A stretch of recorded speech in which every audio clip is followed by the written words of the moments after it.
आसमां छूने की कोशिश जो तमाम करते हैं, चांद तारे फिर उन्हें झुककर सलाम करते हैं।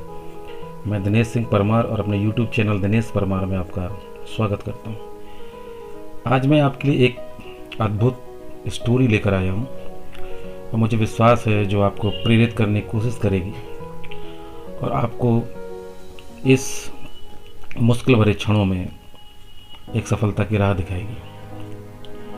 और आज के दौर में जो सबसे ज़्यादा कमी खलती है, वो सबसे ज़्यादा कमी जो आज युवा या किसी भी व्यक्ति में है, वो है पेशेंस की कमी।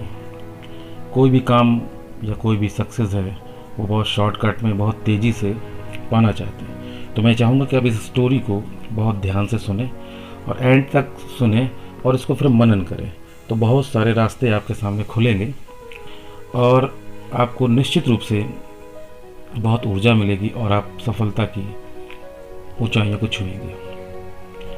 चलिए स्टोरी को स्टार्ट करते हैं। बच्चों को जब खरगोश और कछुए की कहानी सुनाई जाती है तो उनका निश्चल हास्य देखने वाला होता है। उनके मस्तिष्क में तेजी से दौड़ता खरगोश और धीमे धीमे रेंगता कछुआ रंग बिरंगे आकार में होता है। एकाएक उनका हास्य विलुप्त हो जाता है और चेहरे पर आश्चर्य की लकीरें खिंचने लगती हैं।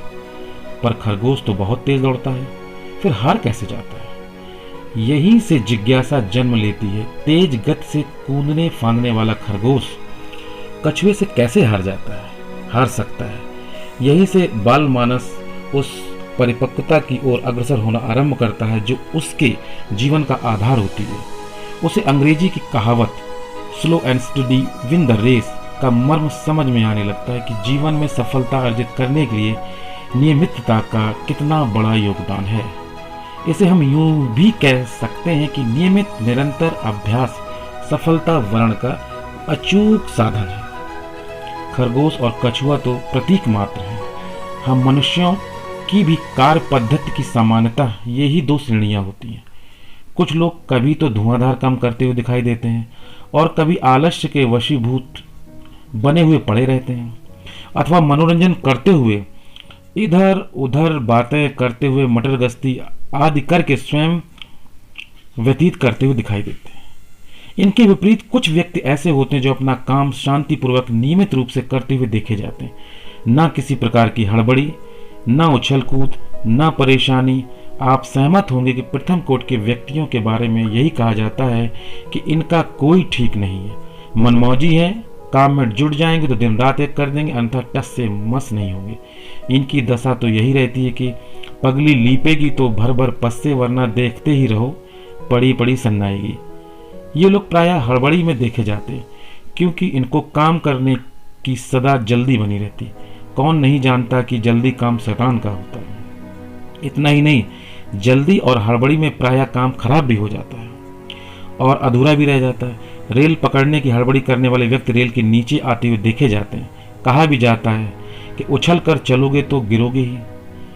खरगोश की श्रेणी के व्यक्तियों को हम अतिवादी भी कह सकते हैं।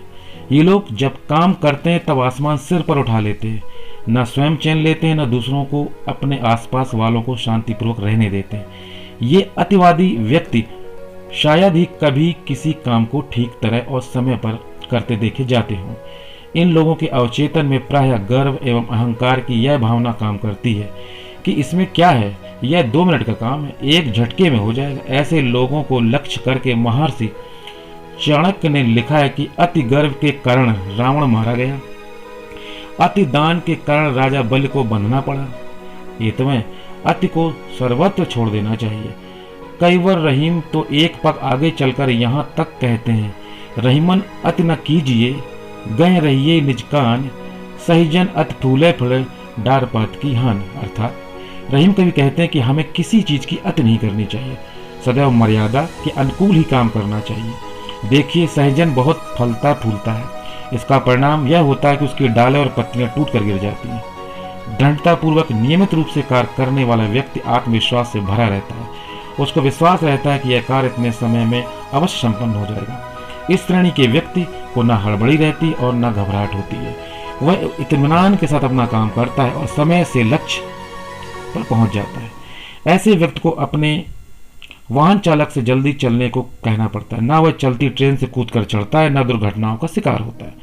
दुर्घटनाओं के शिकार प्राय वही व्यक्ति होते हैं जो नाक पर दिया रख कर नाचते हैं, यानी पहले सोते रहते हैं और ऐन वक्त पर उछल कूद करते हैं।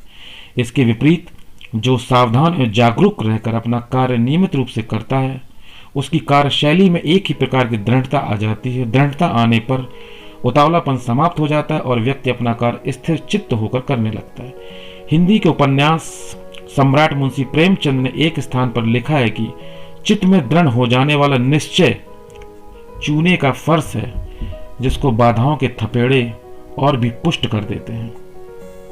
अध्ययन की दृष्टि से हमारे परीक्षार्थियों को भी दो वर्ग होते हैं।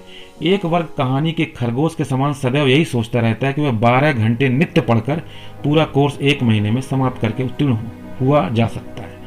इस वर्ग के परीक्षार्थी खरगोश की भांति छलांग भर भर चाहे जब तक लक्ष्य प्राप्ति का स्वप्न देखते रहते हैं। उनका नारा रहता है, जिसके बीच में रात उसकी क्या बात। परंतु जब इन लोगों को वस्तु स्थिति का सामना करना पड़ता है, तब इनकी समझ में आता है कि छलांगें भरने वाले के लिए यथार्थ की जमीन दूर हो जाती है। जल्दी में न ठीक तरह पढ़ाई की जाती है और न पढ़ा हुआ समझ में आता है।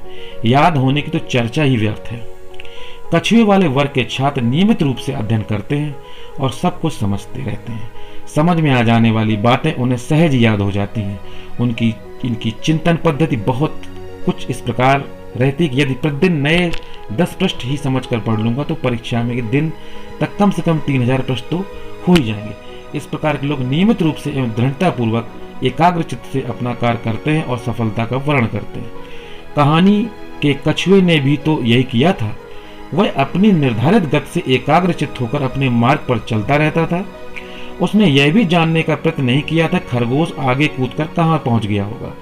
मुझे इतनी धीमी चाल से चलते देखकर लोग हंस तो नहीं रहे हैं आदि। उसकी मंद चाल पर हंसने वालों ने यह कभी नहीं सोचा था कछुए की चाल मंद है तो क्या। वह दृढ़ता एवं निरंतरता से युक्त है और सफलता वर्ण करेगा। सफलता प्राप्ति की कुंजी है निरंतर प्रयत्नशीलता तथा आलस्य का त्याग। खरगोश की असफलता के मूल में था उसका अहंकार जन्य आलस्य। आलसी व्यक्ति से सफलता कोसों दूर रहे, यह स्वाभाविक ही। निरंतर अभ्यास सफलता तो दिला सकता है, किंतु निरंतर नियमित अभ्यास से प्राप्त ज्ञान अहंकार में दलदल में न डूबने पाए, इसका विशेष ध्यान रखना होगा। कछुए की निरंतर किंतु मंद गति अहंकार से मुक्त थी, इसलिए वह सफलता का वर्णन कर सका। निरंतर अभ्यास से परीक्षार्थी कच्छप अवतार धारण कर संपूर्ण विश्व को अपनी पीठ पर उठा सकते हैं और विश्व विजयी बन सकते हैं। ये जो कहानी थी सिर्फ हम स्टूडेंट्स के लिए नहीं है, ये जीवन के हर क्षेत्र में अगर कोई भी टारगेट, कोई भी लक्ष्य है, कोई भी बिजनेस में आप आगे बढ़ना चाहते हैं तो आपको निरंतर प्रयत्नशील होकर एकाग्र होकर अपने काम को करते रहना चाहिए। हम फिर अगली स्टोरी लेकर फिर हाजिर होंगे। आप स्टोरी को सुनिए और इसका मनन करिए, निस्संदेह ये आपको ज्ञान देगी, रास्ता दिखाएगी। आपको स्टोरी अच्छी और ठीक लगे तो लाइक, शेयर और सब्सक्राइब करें।